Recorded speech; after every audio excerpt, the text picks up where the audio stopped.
যারা বলে যে ও একবারে ওর মতন ইনোসেন্ট, ওর মতন বোকা রাম, হাদা রাম আরেকটা কেউ নেই, বারবার মুখ থুবড়ে পড়ে, বারবার মুখ থুবড়ে পড়ে। এই কারা? এরা কারা ভাই? যারা এইভাবে ইনোসেন্ট মানে যাকে তাকে হ্যাগা ব্যাগা লেগা ঝেগা যাকে পারতেছে তারই ওই ইনোসেন্ট প্রমাণ করার একটা বদ্ধমূল ধারণা তাদের মধ্যে কাজ করছে। হ্যাঁ, কারা তারা? হ্যাঁ, চশমাটা চেঞ্জ করি। হ্যাঁ, সেটা বড় কথা না, বড় কথা হচ্ছে চশমা ছাড়াও খারাপ লাগে না। ভালো লাগার দরকার নেই হয়তো বাবা, যাই হোক সেটা বড় কথা না। বড় কথা হচ্ছে কালকে রাতে আমাকে এই দালালের একটা ভিডিও দেখলাম। দেখ তোরে না শুশু করতেছি আর তুই আমারে কি নামে ডাকতেছি? আইবো, অবশ্যই আইবো। এবার কথাটা সেটা না, কথাটা হচ্ছে কাল যে তুই ভিডিওটা করলি, হ্যাঁ রে প্রাক্তন দালাল, আহা দালালি থেকে তোরে সাইডটা দিল, কই কি গলার ওই সোনার পাট্টাটারে দম থাকলে ফেরত দিয়া দেখাস, বুঝতে পারতাছিস? ওই লোকের লগে পিড়িত দুদিনের চৈটটা যায়, সেই পিড়িতের পরে তার দেওয়া সোনার জিনিস গলায় পরে ঘুরবি না, বুঝিস? নির্লজ্জ বেহায়াগুলো ওয়াইটির বাজারে এসেছে নচলাগিরি করতেন। হ্যাঁ, আমি বুঝে পাই না মারা কি করে সন্তানকে এই ধরনের জিনিস শেখাতে পারে। এই যে কি পস্কো আইন টাইন কী সব দেওয়া হয়েছে, আমি তো এগুলো আমার জানার বাইরে ছিল। আসবো এই বিষয়গুলো তো আসবো। দেখো কিছু কথা আজকে আমি বলবো, আর দীপ্তিদির উদ্দেশ্যেও আজকে কিছু কথা আমি বলবো। দেখো এটা আমার সাবধান বার্তা, আর কিছু না। সেখানে হচ্ছে প্রথমে আগে বলে নিই কী চাইছিস না, মানে এই মুহূর্তে দাঁড়িয়ে ওয়াইটিতে যদি হট কোনো কন্টেন্ট এই মুহূর্তে ঘোরাফেরা করে সেটা হচ্ছে তুই আর তোর প্রাক্তন ওই রানাঘাটের বুনু, বুঝতে পেরেছিস? ওর মালকিন, ওর হোয়াট এভার যেটা তুই বলিস না কেন, তা সেই টপিক ছেড়ে দিয়ে হঠাৎ করে তুই লাইনটা সারাত করে ঘুরিয়ে দিলি কেন? না মানে মেল ক্রিয়েটারের দিকে আসবো, মেল ক্রিয়েটারের বিষয়তেও আসবো। দেখো আমি দূরে থাকি, দূরে থাকতে চাই, কেন বলো তো? না কেউ যদি বলো যে মুখ যা দেবে সেটা নিতে পারবে না সেই ভয়, এই কথাটা শুনলে এখন সত্যি হাসি পায়। কেন বলছি বলো তো? মানে আর কি হতে পারে, যা যা ঘটেছে তারপরে আর কি হতে পারে। কিন্তু হ্যাঁ, আগের দিনকে নাকি মেল ক্রিয়েটার, যদিও বা আমি মেল ক্রিয়েটারের লাইভ দেখি না, সত্যি প্রয়োজন পড়ে না, যেটা আমার কন্টেন্ট না তার বাইরে গিয়ে আমি কোনো জিনিস দেখি না। তো শুনলাম নাকি তার চোখ ভিজেছে, সেটাও কোথা থেকে শুনলাম? এই কালকে দালালের ভিডিও থেকে শুনলাম যে ওর নাকি চোখ ভিজেছে। ওর চোখ ভিজেছে এটা সত্যি অবাক করা কাণ্ড, কারণ মর্দ কো কভি দর্দ নেই হতা কিন্তু মর্দ বহুত দর্দ দেতে হ্যাঁ। তো সেখান থেকে দাঁড়িয়ে আমি বললাম যে তাই চোখ ভিজেছে, কেন ভিজেছে, হঠাৎ কী হলো, যাই দেখতে যাই।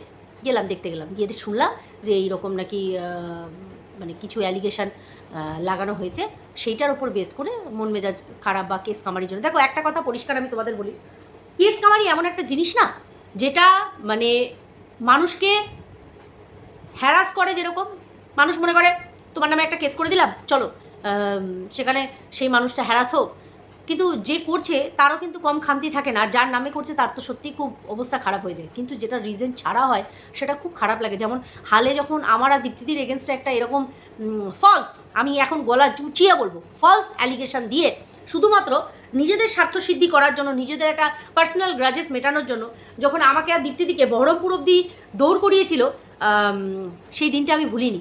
কারণ আমার দুটো সন্তানকে রেখে যেতে আমার ভেতরটা ফেটে যাচ্ছিল যে কি করে ওদেরকে আমি বাড়িতে রেখে যাচ্ছি। অবশ্যই করে বন্দনা দিচ্ছিল, যথেষ্ট যত্ন সহকারে রেখেছে, কিন্তু এই কেস না মানুষ যতটা দূরে থাকে। তো সেখানে দাঁড়িয়ে আজকে দালালের উদ্দেশ্যে আমি একটা কথা বলি যে দেখ, আজ তুই যে কেসগুলো খেয়েছিস না তোর জন্য যথাযথ, কারণ মানুষকে বলার একটা লিমিট থাকে। হ্যাঁ, এখন তুই বলবি তুইও তো আমাকে কিছু কম বলিসনি, কেন বলেছি তোকে কেন বলেছি? তুই একটা ইনোসেন্ট ফ্যামিলি যার কোনো লেনা দেনা নেই, সেই মানুষটাকে হ্যাঁ অবশ্যই করে তুই ভিডিও টু ভিডিও করতিস, করে যদি সেটাকে এলাবোরেট করতিস সবাই মেনে নিত, কিন্তু সেটার বাইরে গিয়েও গোপন সূত্র মারফত, পয়েন্ট টু বি নোটেড, গোপন সূত্র নিয়ে আরেকটা ইনফরমেশন আমি তোমাদের দেবো। মনে আছে কদিন আগে তোমাদের আমি বলছিলাম যে কেউ একজন ফিরে এসেছে যে কিনা আমাকে এসে হোয়াটসঅ্যাপে কোনোভাবে প্রভোক করার চেষ্টা করছে শুয়ের এগেনস্টে, দালালের এগেনস্টে। রেসপেক্ট সম্মান তখনই পাবি যখন মানুষকে দিবি, তার আগে আশা করবি না, বুঝেছিস? আর তোকে তো আমি মানে তোকে তো কেউ পোছে না, মানে আমিই ডাকি মানে বাকি তোকে এই টক্সিক দালাল এগুলো তোর জন্য অ্যাপ্রোপ্রিয়েট, সেটারও এলাবোরেট করব। তো যাই হোক, তো এরকম গোপন সূত্রের নাম করে নানান রকমের মিথ্যে অ্যালিগেশন MSL-এর এগেনস্টে ও দিয়ে এসেছে, সেটার রিপারকেশনে কেস উঠে এসেছে। এবার কি কেস, কতটা কেস, তুই যদি সৎ হোস, তোর কথা অনুযায়ী তুই যদি সৎ হোস, তোর মনে যদি কোনো রকম পাপ না থাকে, তাহলে তো তুই কেস থেকে বেরিয়ে আসবি। হ্যাঁ, যেটা কিনা আমার আর দীপ্তিদির এগেনস্টে যে জিনিসটা হয়েছিল সেটা দেখে না জাজ যিনি ছিলেন উনি এরকম দেখে কাগজটা এরকম করে ফেলে দিয়েছিলেন, কারণ সেই কেসটা যে ধোপে টেকার না, শুধুমাত্র একটা পার্সোনাল গ্রাজেসের দরুন যে এই কেসটা করা হয়েছে, উনিও কিন্তু দেখে বুঝতে পেরেছিলেন, যার জন্য কাগজটা উনি ছুঁড়ে ফেলে দিয়ে বলছে এটা কী, উনি প্রশ্ন করছেন এটা কী, কারা মানে ভিকটিম অ্যাকিউজড কারা। আমি আর দীপ্তিদি দাঁড়িয়েছি, ওরা অবাক করে তাকিয়ে উনি দেখলেন, কারণ মানুষের লুকআউট দেখলেও বোঝা যায় যে মানুষ কতটা কী করতে পারে। ঠিক আছে, যাই হোক, তার আগে বলি welcome back to my channel. কেমন আছো তোমরা সবাই? আশা করি সবাই ভালো আছো, আমিও ভালো আছি। ভীষণ পরিমাণে একটা সেন্সিটিভ টপিক আজকে উঠে আসছে, কিছু পুরনো কথা উঠে আসবে না। আমি একটা কথা বলি, দেখো এই যে শোন দালাল, তুই যে বললি না কালকে যে আমি তো 49-এর একটা ভয়েস রেকর্ডিং শুনিয়ে দিতে পারি, ও মেল ক্রিয়েটারের এগেনস্টে কী বলেছিল। শোন, আমি অফ ক্যামেরা না, আমি অন ক্যামেরা তোকে বলছি, ভয়েস রেকর্ডিং আলাদা করে শোনাতে লাগবে না। দেখ, সেটা তোর একটা খাসিয়াত, তুই পাস না পাস ভয়েস নিয়ে বসে যাস, সেটা কথা না। কথা হচ্ছে আমি ওপেন বলছি, আমি যে রাস্তায় হাঁটবো না সেই পথের ঠিকানাও আমি কারোর থেকে নেব না, বুঝতে পেরেছিস? যাকে আমি নিজের স্মৃতি থেকে মুছে ফেলতে চাই, সেই ধরনের মানুষের কোনো অস্তিত্ব আমার জীবনে আছে বলে আমি মনে করি না। তাই মেল ক্রিয়েটার কোথায় কি করছে, কাকে কি বলছে, আমি বিন্দুমাত্র সেটা নিয়ে বদার না। বাট লেকি কিছু কথা, যেখানে গতকালকে মেল ক্রিয়েটার, গতকাল না পরশু দিন মনে হয়, যেখানে চোখের জল পড়েছে, তখন কিছু কথা ও বলেছে যে কথাটার সাথে আমি সহমত।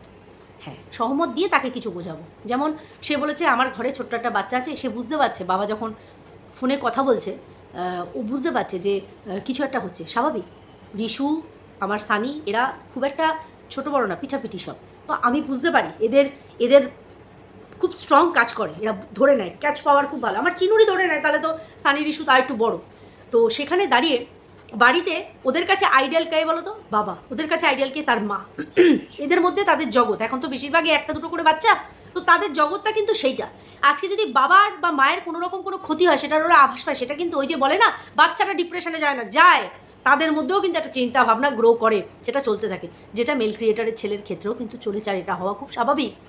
সেই সময় ওর যে ফিলিংসটা হচ্ছিল, যে চোখের জলটা ওর এসে গেছিলো, যে হ্যাঁ, যে কাজটা আমি করিনি সেই কাজটার জন্য আমাকে এত বড় একটা অ্যালিগেশন দিল, যে একটা বাচ্চাকে দিয়ে এরকম যেটাই হোয়াট এভার।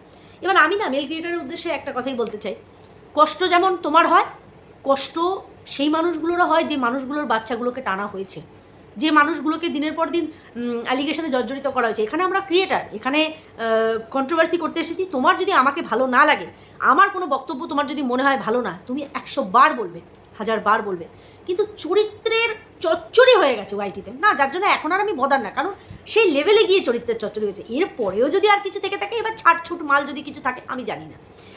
কিন্তু আমার কথা হচ্ছে, কেন আমি যখন দিনের পর দিন ওই বিছানায় বালিশ ভেজাতাম না, আমার ছেলে দুটোও কিন্তু আমার পাশে থাকতো, ওরাও কিন্তু ফিল করতো যে কিছু তো একটা হচ্ছে, মায়ের কিছু তো একটা খারাপ লাগছে, সেটা কিন্তু ওদের মধ্যেও চলতো। আমি এখানে এসে বারবার বলতে আসিনি। আজকে যখন ব্যথা বেদনা তুমি সহ্য করছো, মানে ফিল করেছো, সহ্য না, ফিল করেছো, সেই ফিলিংসটা বাচ্চাটার উপর কী রিপারকেশন পড়ছিল, সেটা যেরকম তুমি বাবা হিসাবে বুঝতে পেরেছো যে আমারও তো একটা পরিবার আছে, আমার একটা সন্তান আছে।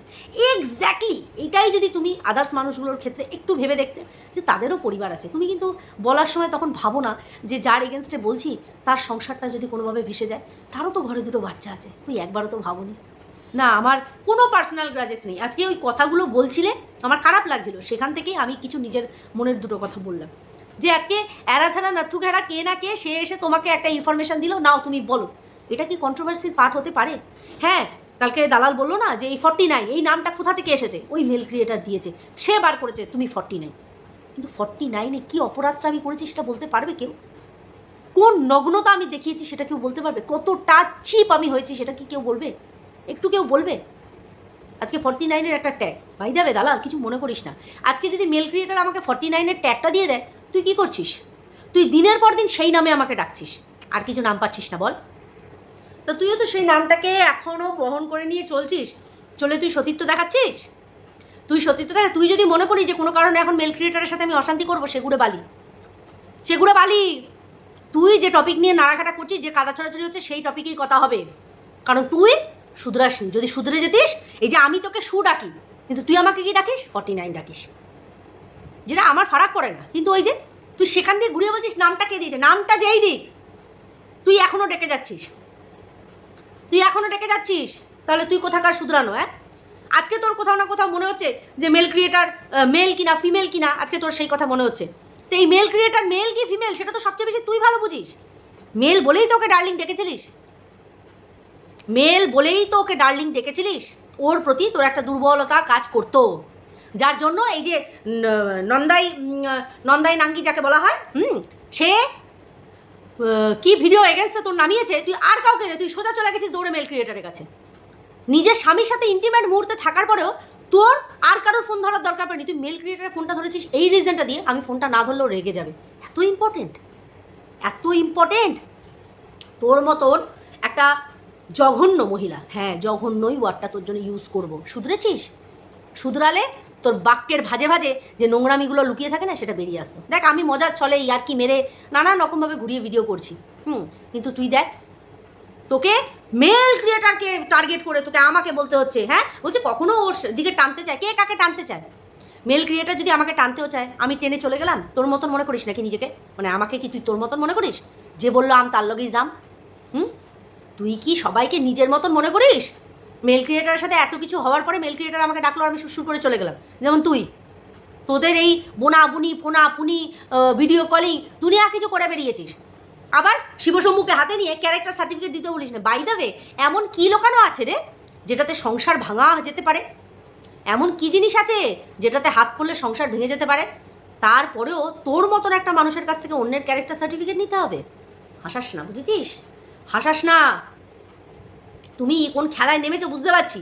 হঠাৎ করে 63, হঠাৎ করে 49, হঠাৎ করে নন্দাই নাকি সবাইকে টেনে আনছিস কী কারণে? মেল ক্রিয়েটারের সাথে যদি তোর কিছু হয়ে থাকে তুই লড়ে নে। আজকে যাদের হয়ে তুই এত কথা বলতে বসেছিস না, যখন ও বসে বসে 3টের সময় লাইভ করে নোংরাপানা করে গেছে, তুই একটা বারের জন্য প্রতিবাদ করিসনি তো? করিসনি তো? আজকে তোর খুব বড় বড় কথা মনে হচ্ছে যে ওকে কেউ উত্তর দেয় না, ওকে খুব ভয় পায় ওই কারণের জন্য। ওর সাথে তো গালে গাল ঢেকিয়ে তুই ছিলিস, ষড়যন্ত্র করে আমার ভয়েস দিয়ে। হ্যাঁ দাদা ভাই দেখেছো তো ভিডিও ছেড়েছে কি বলছে? হ্যাঁ এখনও অবধি আমি বিশ্বাস করতে পারি না। আমরা সবার ভয়েস চিন্তা করে যাচ্ছি, কিন্তু কখনো মাথায় আসেনি যে এই কাজটা তুই করেছিস। তুই আবার আজকে বলতে বসেছিস ও মেল কি ফিমেল? ও মেল বলেই তো তোর অ্যাট্রাকশনটা ছিল। পাত্তাটা পাসনি সেটা পরের কথা, পাত্তাটা পাসনি সেটা পরের কথা, কিন্তু ও কোথাও না কোথাও তোকে আপনি আক্কা করে একটা মর্যাদা দিয়েছিল, সেটাকেও তুই ধরে রাখতে পারিসনি। নিজে বেশি খাবি বলে চলে গেছিলিস মন্দির আর পরকীয়াকে সাপোর্ট করতে। তুই আবার বড় বড় কথা বলছিস, আজকে আবার ইঙ্গিত দিচ্ছিস চাকরিটা আমি পেয়ে গেছি। বেলা শুনছো? বেলাটাকে আর চাকরিটাই বা কে পেয়েছে? কেন করলি গানটা? কে পেয়েছে চাকরিটা? আর দ্বিতীয় কথা, যে সংসার ভাঙার চেষ্টা মন্দিরে যাতে না করে, মানে এমন কিছু আছে যেটাতে তোর সংসার ভেঙে যেতে পারে? বাবা তুই তো কম যাস না রে, তোর আর কত বেরোবে? তুই নিজেকে চরম সতী দেখাস। অন্যের গায়ে আঙুল দাগ দেওয়ার আগে নিজের দিকটা তাকিয়ে দেখে নে, কাদায় লিপ্ত হয়ে রয়েছিস, বড় বড় কথা বলতে বসেছিস এখানে। আমি কালকে শুনছি আর অবাক হচ্ছি যে কত বড় চালু ও এখন সমস্ত কিছু। দেবশ্রীদিকে বলছে এই যে তোমাকে টুকটাক বলেছে, টুকটাক বলুক ঠুকঠাক বলুক সেটা বুঝে নেবে, বুঝে নেবে। অন্যের ফাটেতে পা আড়ানোর কোনো দরকার নেই। তুই বুঝে নে। হ্যাঁ তোর বরকে ওয়াশিং মেশিন বেরু বলছে কি হেরু বলছে, না লেরু বলছে, না লেডি বলছে, তুই বল। তুই জানা লড় গিয়ে, লড়ছিস না কেন? লড়ছিস না কেন? এই কথাটায় আমি খুব বিশ্বাস করি, যেটা মেল ক্রিয়েটারও বললো আর তুইও বললি, যে যদি অন্যায় কিছু না করে থাকি আর তোমার কারণে যদি আমার বিন্দুমাত্র চোখের জল পড়ে আর আমাকে হ্যারাস হতে হয়, সেটার দাম ভগবান তোমাকে দেবে, দেবেই। যার জন্য আমি মুখ লাগাই না কারোর সাথে, বুঝিস? মেল ক্রিয়েটারের সাথে আমার কন্ট্রাডিকশানে যাওয়ার দরকারই নেই। সে যদি সঠিক হয়ে থাকে ভগবান তার বিচারটাও করবে, আমি বেঠিক হয়ে থাকলে আমার বিচারটাও করবে, আবার আমি যদি সঠিক হয়ে থাকি সে যদি বেঠিক হয়ে থাকে সেই বিচারটাও করবে। এখানে আর জ্ঞান মারতে বসিস না, তার সাথে মিলি ভাগাত করে সমস্তটা তুই করেছিস। আজকে খুব অপ্রিয় হয়ে গেছে না? তোর এগেনস্টে বলা শুরু করেছে তখন থেকে অপ্রিয় হয়ে গেছে। দেখতাম মুখ খুলতেই যখন সীমার মেয়েকে নিয়ে ওরকম বলেছে। আজকে বলছিস কেন এসব কথাবার্তা? আজ কেন বলছিস যে সীমার মেয়ের ক্লিভেজ জুম করেছে? বলিস নি কেন তখন যে এগুলো করো না, এগুলো করো না, এটা ঠিক না? বলেছিস? বলিস নি। তুইও তো কম যাস না, সীমার মেয়েকে তুইও তো কিছু কম বলিস নি। এবার মেল ক্রিয়েটারকে একটা কথা বলি। মেল ক্রিয়েটার বলছে আমি কখনো কারোর সন্তানকে নিয়ে কিছু বলিনি। একটু ভুল হয়ে যাচ্ছে, একটু ভুল হয়ে যাচ্ছে। আমার মনে পড়ে যতটুকু, রিশুকে নিয়ে আমি খুব একটা সেরকম কিছু বলিনি নোংরাভাবে। কিন্তু তুমি একটা কথা বলেছো যে আমি মানে এটা মানে কি বলবো, এটা একজন, আমি সেই সময় কেঁদে একটা ভিডিও করেছিলাম, আজও সেই ভিডিওটা আছে। তুমি বলেছিলে বাসি মুখে বলছি, খালি বিছানায় তুমি হাত বোলাবে, তুই হাত বোলাবি, এরকম আর কি। সেই সময় তুমি এই কথা বলেছিলে আর আমি কাঁদতে কাঁদতে তোমাকে একটাই প্রশ্ন করেছিলাম যে ও এই কথাটা বলেছিল ওয়াইটির যে এই যে তোমার বান্ধবী এই যে দালাল, এ বলেছিল আগে এই কথাটা যে খালি বিছানায় হাত বোলাবো, তারপরে এটাকে তুমি রিপিট করেছিল, বুঝি না? তখন তোমাদের হলায় গলা হলায় গলায় সম্পর্ক, আজকে সেটা তিক্ততায় পরিণত হয়েছে, নিমের থেকেও বেশি তেতো। যাই হোক, সেই সময় আমি কাঁদতে কাঁদতে একটা ভিডিও করে বলেছিলাম যে ও না হয় ওর নেই, ও বোঝে না, কিন্তু তুমি তো একটা বাচ্চার বাবা, তুমি একটা বাচ্চার বাবা হয়ে কি করে একটা বাচ্চার মাকে তুমি এরকম কথা বললে, আর একটা সন্তানের তুমি এইরকম একটা খারাপ তুমি চিন্তাভাবনা আনলে। সেই সময় একটু আমার ভিডিওটা দেখে একটুখানির জন্য হলেও নরম হয়ে গেছিল, সেইটাতে ওই দালালের প্রবলেম ছিল। ও কাঁদলো আর তুমি গলে গেলে। আজও আমার আছে সেই ভিডিও, এই চ্যানেলেই রয়েছে। আমি একটাই রিকোয়েস্ট করব, আমাকে যদি ভালো না লাগে আলবাত আমাকে নিয়ে ভিডিও করো, সে ইচ অ্যান্ড এভরিবাডি, প্রত্যেকের ক্ষেত্রে বলছি, কিন্তু বিনা কারণে কারুর ঘরের বাচ্চা, কারুর ফ্যামিলিকে কেউ অ্যাটাক করো না, সে মেল ক্রিয়েটারের ক্ষেত্রেও হোক, বাকি সমস্ত ফিমেল ক্রিয়েটারের ক্ষেত্রেই হোক। যারা আমরা মুখ দেখাচ্ছি, যে আমরা ভিডিও করছি, তাদেরকে যা খুশি বলো, যা খুশি বলো, কিন্তু তাদের পরিবার, তাদের সন্তানের দিকে হাতটা বাড়িও না। এটা আমার রিকোয়েস্ট সবার কাছে। যাই হোক, এটা তো গেল একটা বিষয় যেটা আমার মনে হয় আমি ক্লিয়ার করলাম। মুখ না লাগানো বা ভয়েস রেকর্ডিংয়ের ধমকি চমকা আমাকে দিতে আসবি না, ঠিক আছে? কি বলেছিস তুই, তার এগেনস্টে আবার কি হয়েছে, এইসব কথা মেল ক্রিয়েটার নিজেও বলে না, কাউকে বলতে দিতে চায় না। শোন, ও মনে করাক না করাক, আমি একটা মা, তো আমার মনের আতঙ্ক তুই যে তৈরি করে দিয়েছিস সেটা আমার আছে। এই যে তুই বলি না, তার আগে ও আমাকে কি বলে প্রভোগ করেছে, তোমাকে গিয়ে চটকাবো। আর দীপ্তিদির কথা হলো মুখে বলবো না, ডাইরেক্ট দিয়ে দেবো একদম। এই যে তুমি বলছো না আমাকে কিভাবে প্রভোগ করেছে, তোমাকে সবাই প্রভোগ করে না, গোষ্ঠী সমেত তো সবাই তোমাকে প্রভোগ করে, তারপরে প্রভোগ হয়ে গিয়ে তুমি বিষ ঢালো, বিষাক্ত একটা মাল। তুই কি বলেছিলিস আমার, মানে আমি তোকে সেই কথাটা বলেছিলাম, তার আগে তুই কি বলেছিলিস আমার মায়ের উদ্দেশ্যে, যার পরিপ্রেক্ষিতে এই কথাটা বলেছি? বিনা কারণে তো বলিনি। তুই বলেছিলিস যে এই ভিডিওটা তোর মায়ের সামনে গিয়ে চালা, যে তোর মা পচে গলে মরে পড়ে থাকবে। বিশ্বাস কর, তোকে না গেড়ে দিতে পারি আমি, জানিস? তোর মতন ছোট লোককে এরকমভাবে, মানে মুখের কথা যাদেরকে হয় না, তাদের রদ্দা দিতে হয় একটা করে।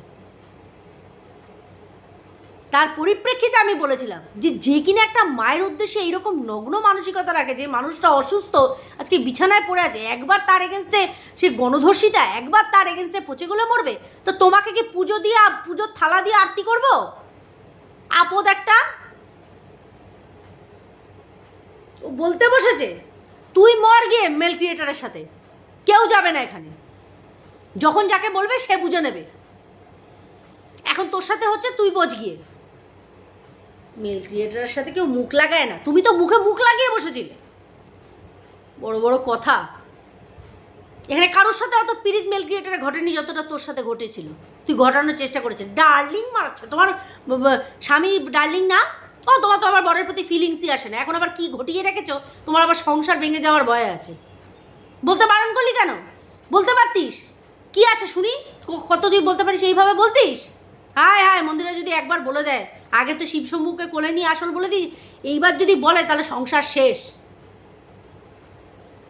নির্লজ্জ বেহায়া, সে আবার লোকের চরিত্রের বিচার করে, বড় বড় কথা। আচ্ছা, এইবার সর্বশেষ আমি দীপ্তিদির উদ্দেশ্যে কিছু কথা বলবো। দীপ্তিদির ভিডিও দেখে আমি জানতে পারলাম বিরিয়ানি ঘটানো রটানো মানুষরা নাকি দীপ্তিদিকে খুব ভালোবাসে, আর দীপ্তিদির সেটাতে গদগদ। কিছু মনে করো না দীপ্তিদি, প্লিজ, খুব সাবধান। যদি তারা তোমাকে এতই ভালোবাসতো, তাহলে তারা মাথায় রাখতো যে শুধু শুধু দীপ্তি আন্টিকে, যে বিষয়টা আমরা বিশ্বাসই করিনি, 5 জনের সামনে এই কথাটাকে আমরা চাওড়াবো না। যদি রিম্পা আমাদের ভরসা, মানে বলে থাকে, রিম্পা যদি মিথ্যা কথাও বলে থাকে, তাহলে আমরা তো বিশ্বাস করিনি, এই কথাটা 5 খান হতে দেব না, কারণ দীপ্তি আন্টিকে আমরা বিশ্বাস করি। লাইক সিরিয়াসলি দীপ্তিদি, তারা এসে যদি এখন তোমাকে বলে তারা তোমাকে ভালোবাসে, প্লিজ ওই রকম ভালোবাসা তুমিই রাখো ভাই, তুমিই রাখো এরকম ভালোবাসা। আমার সাবধান করার কথা, আমি সাবধান করলাম। যে তারা যদি তোমাকে এতটাই ভালোবাসতো, আমি যদি এই কথাটা, এমনি তো বিরিয়ানির ওই লাইনটা এখনো অবধি কেউ শোনেনি যে আমি বলছি বিরিয়ানিও খেয়েছে, জানো, বুঝেছ? প্রথম কথা এই লাইনটা শুনিনি, দ্বিতীয় কথা এটা তারা নাকি বিশ্বাসও করেনি। তো যারা বিশ্বাস করেনি তাহলে হাটে বাজারে এই বিষয়টাকে নিয়ে তোমার খিল্লি ওড়াতে কেন হাটে বাজারে ছেড়ে দিয়েছিল? তারা তো বলতে পারতো না না আন্টি এরকম করতেই পারে না, তো রিপা আন্টি এরকম করতেই পারে, তখন হ্যাঁ তাই ওই তখন এইভাবে মজা নিয়েছে। তো তখন বলতেই পারতো রিপা এরকম বলো না, আন্টি এরকম করতে পারে না। শুধু সেটা না, তখন যেমন মজা নিয়েছে, তারপরে 5 জনের হাতে তুলে দিয়ে খিল্লি উড়িয়ে মজা আরও লুটেছে। আর আজকে এসে তোমাকে বলছে তারা তোমাকে ভালোবাসে। দিদি খুব সাবধান, চোখ কান খোলা রেখো। ওয়াইটির অবস্থা দেখছো তো, সব দিদি বোনেদের কী সম্পর্ক। আর কেউ এসে আন্টি ডাকলো আর তুমি গলে যেও না, একটু ভেবে দেখো। আমার বলার কথা আমি বললাম, এটা কোনো হিংসা না, সে তুমি কার সাথে কথা বলবে না বলবে সেটা পরের কথা, কিন্তু এই ভালোবাসাটা শুনে আমি একটু অবাক হয়ে গেলাম। যারা বিশ্বাস করেনি তারা তোমাকে নাঙ্গা করার জন্য ওয়াইটির বাজারে ছেড়ে দিয়েছিল। যাই হোক, চলো বন্ধুরা, ভিডিওটা এখানেই এন্ড করছি। সবাই খুব ভালো থেকো, সুস্থ থেকো, অবশ্যই করে দেখা হবে নেক্সট একটা ভিডিওর সাথে। ততক্ষণের জন্য টাটা।